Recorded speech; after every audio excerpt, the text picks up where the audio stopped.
రాఖీ పూర్ణిమ రక్షాబంధనము. ఇది శ్రావణ శుక్ల పూర్ణిమ శుక్రవారం 28 ఆగస్టు 2026 రోజున వస్తుంది.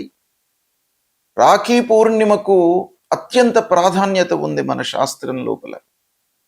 ఈ రోజున రక్షాబంధనం చేస్తాము. రక్ష అంటే రక్షణ కొరకు బంధనం అన్నమాట, కట్టడము.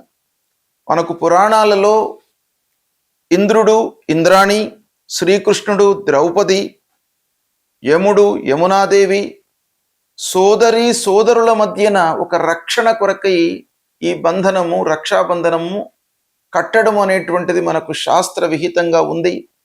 కనుక ఈ రోజున అందరూ కూడాను సోదరులు సోదరీమణులతో రక్షాబంధనము చేయించుకున్నట్టయితే వారి లోపల ఒక అవినాభావ సంబంధము, ప్రేమ భావన బాగా పెరుగుతుంది, సోదరికి రక్షగా ఉంటుంది అనేటువంటిది మనకు శాస్త్రం చెప్తుంది. గనక ఇది ఆచరించండి.